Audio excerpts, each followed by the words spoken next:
Adams County's Gold.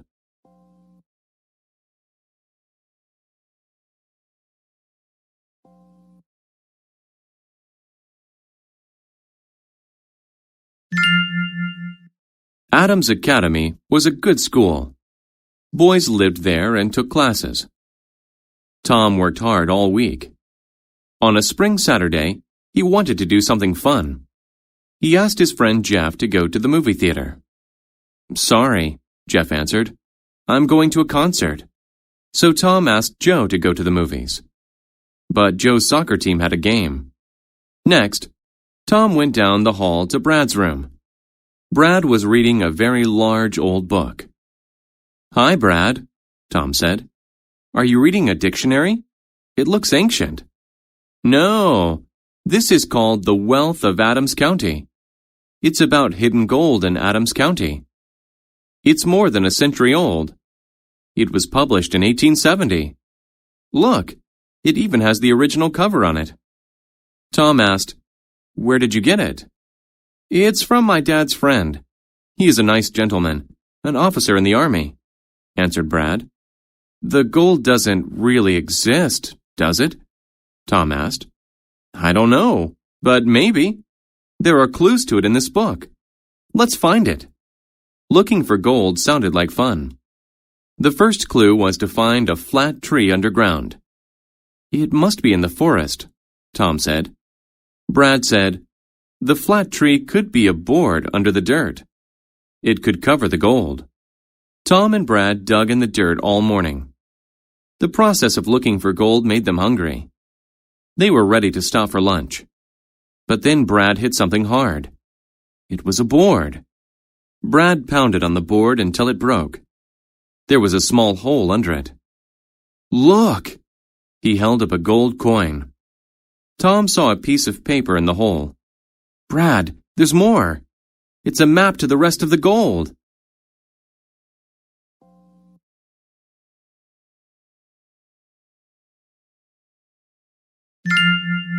The race for water.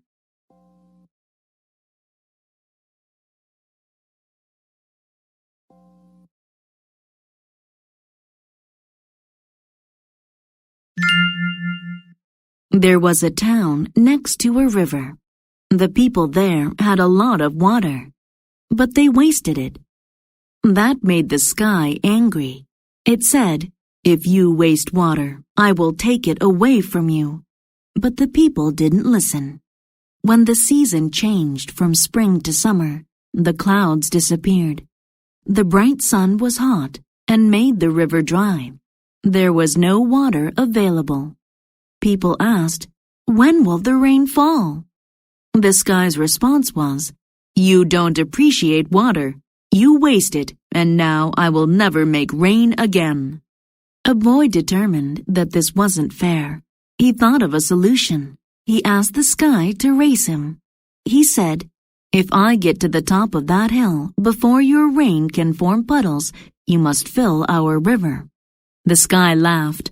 "Little boy, I am the sky. I am above everything else. You cannot beat me." But the boy knew he would win. When the race began, the boy ran forward. The sky started raining on the hill, but puddles did not form there. When it rained on the hill, the water went down. The sky kept raining. The water flowed down into the river. When the boy reached the top of the hill, the river was full. The people began to celebrate. It was the highest level the river had ever been at before. The sky was angry. "A boy can't beat me. I won't fill your river," it said. Now the boy laughed. "It doesn't matter whether you want to fill it or not," he said. "You already did." The sky looked at the full river. "You tricked me," it said. It asked the people, "Do you appreciate water now?" "Yes," they said. "We won't waste it."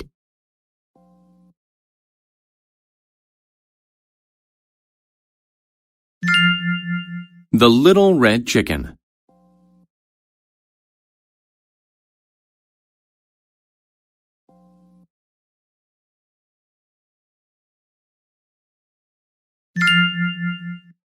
A little red chicken had a store in a small town. She sold many different items to people in the town. The people loved her products. One day, a cat came to her property. He saw the sign that indicated where the chicken store was located. He wanted to purchase bread, but the chicken store was almost empty. She had only a bag of wheat. "You can use the wheat to make bread," the chicken said. "No, I don't want to work," the cat said. "I just want to buy bread." The cat became angry and left the store. Later, the little red chicken saw the cat in a crowd. "I will help you make the bread," she said. But the cat treated her badly. He did not even communicate with her. He did not want to do any work, so the chicken decided to make the bread. She selected the exact amount of wheat to make fresh bread. She used a stone to pound the wheat to get it ready. Soon, her bread was ready. The cat came and saw the bread on a dish. "Give me some of your bread," he said. "No," said the little red chicken. "You did not help me make the bread, so you shall not have any to eat." The cat argued with the chicken. He tried to offer a price for it, but the little red chicken did not want to sell her bread. "Don't depend on others to do work for you," said the little red chicken. "Then how will I get bread?" the cat asked. "I recommend doing some work," said the little red chicken. "Use a tool to plant your own wheat. When it grows big, you can gather it and make your own bread. You need to learn to do work for what you want."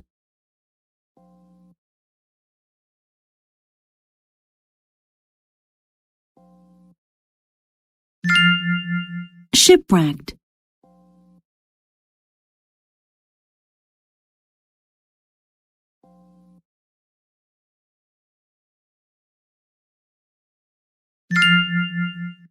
Simon Yates was a lawyer. He helped many people. However, he was not a nice man. His policy was to help only rich people. He didn't bother about social injustice. He made a lot of money, but many people didn't like him. Even people on his staff didn't like him. They wanted bad things to happen to him. In fact, they were glad when he got into trouble. Simon had a very bad day. He did many things wrong and lost his job. Soon, he didn't have any money. His wife, Mrs. Yates, began to have doubts about him.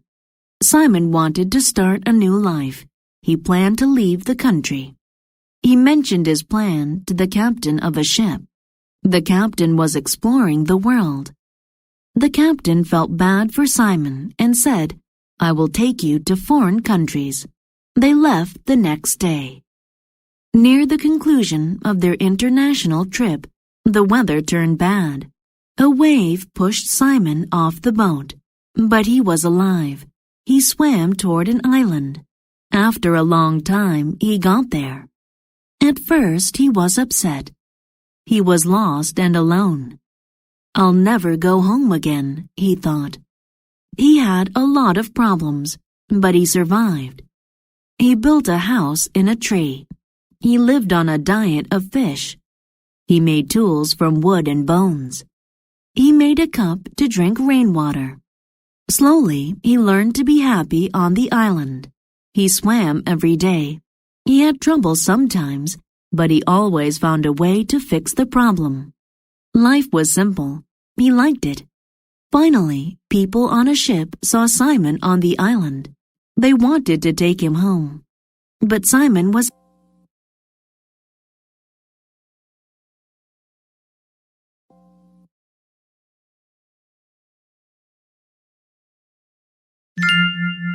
The 7 Cities of Gold.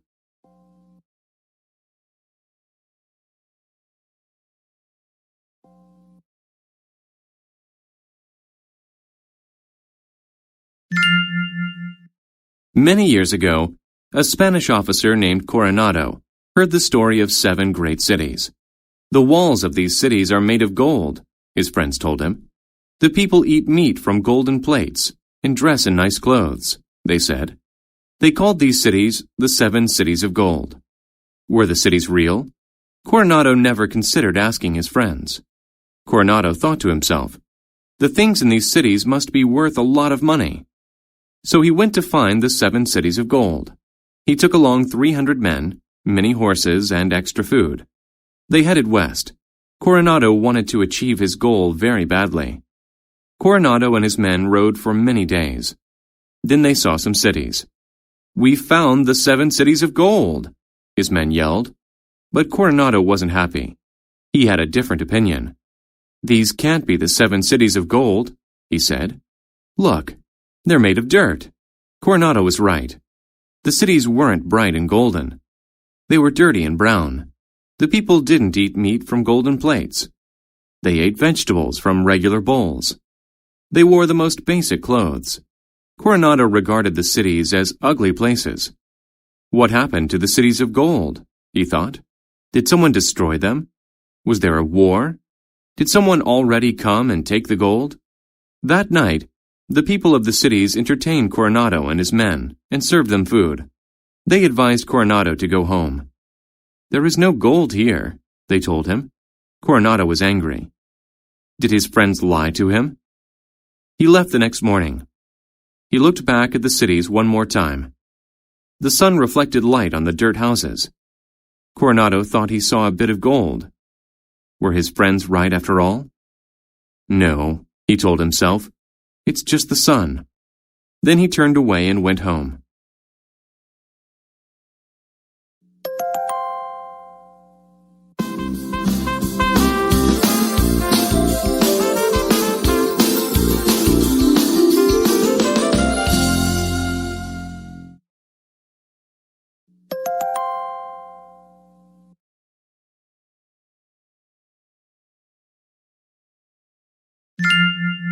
Adams County